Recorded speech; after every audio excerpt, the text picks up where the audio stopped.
नमस्कार, डिजिटल आदिवासी पोर्टलवर पुन्हा ॲपल स्वागत आहे. पाहूया आजच्या बातम्या. नंदुरबार शहरातील अंधारे चौकाजवळ पिकअप वाहनाने बुलेट दुचाकीस धडक दिल्याच्या कारणावरून 2 गटात वाद झाला. या वादाचे पर्यावसन नंतर एकमेकांना केलेल्या हाणामारीत झाले. वाहनाच्या चावीने वार करून केलेल्या मारहाणीत 3 जण जखमी झाले आहेत. या घटनेप्रकरणी नंदुरबार शहर पोलीस ठाण्यात वेगवेगळे 3 गुन्हे दाखल करण्यात आले आहे. राज्यात दिवसेंदिवस उन्हाचा पारा चढत असल्याने शालेय विद्यार्थ्यांच्या आरोग्याचा प्रश्न ऐरणीवर आला आहे. ही बाब लक्षात घेऊन जिल्हा परिषद प्रशासनाने सोमवारपासून 16 मार्च शाळांच्या वेळेत महत्त्वपूर्ण बदल करण्याचा निर्णय घेतला आहे. दुसरीकडे राज्याच्या काही भागात उष्णतेची लाट असतानाच विदर्भ आणि मराठवाड्यात अवकाळी पावसाचे सावट घोंगावत आहे. घरगुती वापराच्या सिलेंडरमधील गॅस काळ्या बाजारात विकणाऱ्या एकावर कारवाई करण्यात आली आहे. त्याच्याकडून गॅस भरण्यासाठी वापरले जाणारे लोखंडी नोझल, रेग्युलेटरसह वजन काटा व 6 सिलेंडर असे एकूण 51,000चे साहित्य जप्त करण्यात आले आहे. ही कारवाई नंदुरबार स्थानिक गुन्हे शाखेच्या पथकाने कोराई खापर येथे केली. शहादा येथील शहादा तालुका सहकारी खरेदी विक्री संघातर्फे गुजरातमधील आनंद येथील आयकॉनिक इंटरनॅशनल कंपनीच्या G9 केळी रोपं विक्रीचा शुभारंभ करण्यात आला. शेतकऱ्यांना आता G9 केळीची दर्जेदार रोपे मिळविण्यासाठी शहादा खरेदी विक्री संघाने नवा उपक्रम राबविला आहे. मशीदमध्ये पाय पसरून बसल्याच्या रागातून एकाला मारहाण केल्याची घटना शहादा तालुक्यातील कुकडेल येथे घडली. या प्रकरणी 5 जणांविरुद्ध शहादा पोलीस ठाण्यात गुन्हा दाखल करण्यात आला आहे. मुख्यमंत्री माझी लाडकी बहीण योजनेच्या लाभार्थी महिलांसाठी एक आनंदाची बातमी आहे. या योजनेतील पात्र महिलांचा फेब्रुवारी व मार्च महिन्याचा रखडलेला हप्ता सरकारने एकाच वेळी देण्याचे संकेत दिले आहेत. त्यानुसार हा हप्ता पुढील महिन्याच्या 15 तारखेच्या आत मिळण्याची शक्यता आहे. राज्यात काही प्रमाणात रखडलेली जलजीवन मिशन अंतर्गत पाणीपुरवठा योजनेची कामे केंद्राकडून निधी उपलब्ध होताच वेगाने पूर्ण करण्यात येतील, अशी माहिती पाणीपुरवठा व स्वच्छता मंत्री गुलाबराव पाटील यांनी नियम 293 अन्वये विधानसभेत मांडण्यात आलेल्या प्रस्तावाच्या उत्तरात दिली. महाराष्ट्राच्या शेती क्षेत्रात महिलांचं योगदान अनन्यसाधारण आहे. आता ही शेती खऱ्या अर्थाने महिलांच्या नेतृत्वाखाली नव्या पर्वात प्रवेश करत आहे. महिला शेतकऱ्यांना त्यांचे हक्क आणि सन्मान मिळवून देण्यासाठी राज्य शासन कटिबद्ध असून त्यांच्या सक्षमीकरणासाठी आगामी अधिवेशनात विशेष विधेयक सादर करण्यात येईल. केंद्राच्या धर्तीवर महाराष्ट्रातही राज्यस्तरीय जेंडर रिसोर्स सेंटर स्थापन केल्यामुळे महिलांचे कृषी प्रश्न सोडवण्यास मदत होईल, असा विश्वास सुनेत्र अजित पवार यांनी व्यक्त केला. मुलाला धक्का देऊन खाली पाडल्याचे विचारल्याचा राग येऊन लाकडी डेंगाऱ्याने मारहाण करीत एकाला जखमी केल्याची घटना नवापूर तालुक्यातील देवलीपाडा येथे घडली. या प्रकरणी विसरवाडी पोलीस ठाण्यात गुन्हा दाखल करण्यात आला आहे. वाढत्या उष्णतेमुळे जंगलात आग लागण्याच्या घटनेत वाढ झाल्याची शक्यता आहे. म्हणून कोणीही जंगलात आग लावू नये. जंगलाचे संरक्षण करणे ही प्रत्येकाची जबाबदारी आहे. पर्यावरण व वनसंपत्ती वाचविण्यासाठी सर्वांनी सहकार्य करावे, असे आवाहन वनक्षेत्रपाल प्राशा पगार यांनी केले आहे. नवापूर तालुक्यातील वनक्षेत्रातील जंगलात आग लागण्याची घटना घडली. त्या पार्श्वभूमीवर वनविभागाने खबरदारी घेऊन सहकार्य करण्याचे आवाहन केले आहे. प्रतिकूल हवामान तसेच इतर गोष्टींमुळे ऊसाच्या उत्पादनात 15% घट झाली आहे.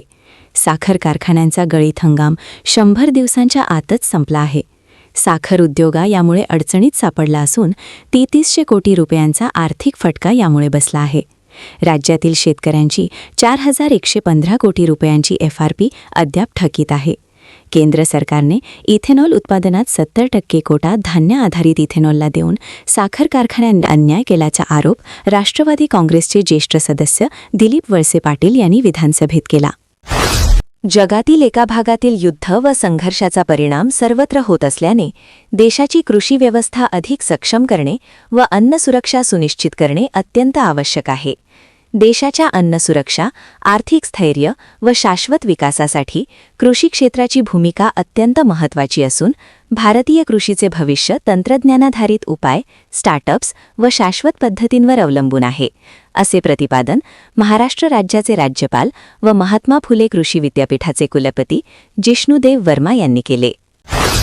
नंदुरबार शहरातील वेणुगोपाल नगर गणपतीनगर भागात सुरू असलेल्या रस्त्याचे काम त्वरित पूर्ण करावे, कारण या कामादरम्यान पाण्याची पाईपलाईन फुटत असल्याने हजारो लिटर पाणी वाया जाते. तसेच नागरिकांना अनेक अडचणींना सामोरे जावे लागत आहे. प्रशासनाने लक्ष देऊन उपाययोजना करावी अशी मागणी होऊ लागली आहे. नंदुरबार येथील श्री झुलेलाल सेवा मंडळ व सिंधी समाजातर्फे श्री झुलेलाल यांच्या जन्मदिवस म्हणजे चेट्री चंडनिमित्त विविध कार्यक्रम घेण्यात आले. आरोग्य शिबिरात 210 नागरिकांची आरोग्य तपासणी करण्यात आली. नंदुरबार येथील नंताविसच्या नर्सिंग ऑडिटोरियममध्ये तयारीपासून ते पूर्वसनापर्यंत शस्त्रक्रिया परिचर्येमधील उत्कृष्ट या विषयावर व्यावसायिक विकास कार्यक्रम घेण्यात आला. पश्चिम बंगाल, तामिळनाडू, केरळम, आसाम या 4 राज्यांसह पुद्दुचेरी केंद्रशासित प्रदेशातील विधानसभा निवडणुकांची घोषणा रविवार दिनांक 15 मार्च रोजी निवडणूक आयोगाने केली. आसाम, केरळम, पुद्दुचेरी येथे 9 एप्रिल 2026 रोजी मतदान होईल. तामिळनाडूमध्ये 23 एप्रिल 2026 रोजी मतदान होणार आहे. तर पश्चिम बंगाल विधानसभा निवडणूक 2 टप्प्यांमध्ये होणार असून येथे 23 एप्रिल आणि 29 एप्रिल 2026 रोजी मतदान होईल. 5ही राज्यांमधील मतमोजणी 4 मे 2026 रोजी होईल, अशी माहिती मुख्य निवडणूक आयुक्त ज्ञानेश कुमार यांनी पत्रकार परिषदेत दिली. ऊन वाढल्याने पंखे, एसी, कूलर सुरू झाले असून पुढील 3 महिने नेहमीच्या बिलापेक्षा अधिकचे वीज बिल दरवर्षीच येते. तर दुसरीकडे गॅस सिलेंडरचा तुटवडा झाल्याने घरोघरी air fryer, oven, induction, electric शेगडी या पर्यायी साधनांचा वापर वाढला आहे. त्यामुळे यंदाचा उन्हाळा वीज दरवाढीचा शॉक देणार असल्याची शक्यता आहे. मुंबईसह राज्यात गेल्या काही दिवसांपासून तापमानाचा पारा वाढताना पाहायला मिळत आहे. मार्च महिना अद्यापही सुरू असतानाही राज्यातील अनेक जिल्ह्यांत उन्हाच्या झळा बसण्यास सुरुवात झाली आहे. त्यामुळे एप्रिल-मे महिन्यातील उन्हाळा याहीपेक्षा अधिक तीव्र असणार असा अंदाज हवामान विभागाकडून व्यक्त करण्यात येत आहे. परंतु तत्पूर्वी आता हवामान विभागाकडून राज्यातील काही जिल्ह्यांमध्ये अवकाळी पावसाचा अंदाज व्यक्त करण्यात आला आहे. राज्यातील अनेक भागात आज अवकाळी पाऊस हजेरी लावण्याची शक्यता असून मराठवाडा, विदर्भ आणि मध्य महाराष्ट्रात आज वादळी वाऱ्यासह पावसाचा अंदाज आहे. त्यामुळे हवामान विभागाकडून पावसाच्या सतर्कतेचा अलर्ट जारी करण्यात आला आहे. व्यावसायिक गॅस सिलेंडर वितरण बंद झाल्याने हॉटेल व्यावसायिकांनी आपले स्पेशल मेनू बंद केले आहेत. अनेकांनी भट्टी तयार करण्यास सुरुवात केली असून इतर ठिकाणी तयार केलेल्या भट्टीवरील पदार्थ हॉटेलमध्ये आणून ते विक्री केले जात आहेत. नंदुरबारातील अनेक हॉटेल्सनी आता ते मेनू तयार करणे बंद केले आहे. दरम्यान पुरवठा विभाग आणि पोलिसांनी देखील हॉटेलमध्ये घरगुती सिलेंडरचा वापर होतो काय याची तपासणी सुरू केली आहे. चोरट्यांनी थेट 70,000 रुपये किमतीचा घोडा चोरून नेल्याची घटना नंदुरबार तालुक्यातील श्रीरामपूर येथे घडली. आसिफ रफा कुरेशी यांच्याकडे घोडा आहे. त्यांनी शेतात बांधला होता. चोरट्यांनी घोडा सोडून नेत पोबारा केला. सकाळी तबेल्यात घोडा बांधलेला दिसला नाही. त्यांनी नंदुरबार तालुका पोलीस ठाण्यात फिर्याद दाखल केली. त्यावरून चोरीचा गुन्हा दाखल करण्यात आला आहे. तपास हवालदार विनायक सोनवणे करीत आहेत. अशाच नवनवीन बातमीसाठी आपल्या YouTube चॅनल डिजिटल आदिवासी पोर्टलला सबस्क्राईब करून घ्या.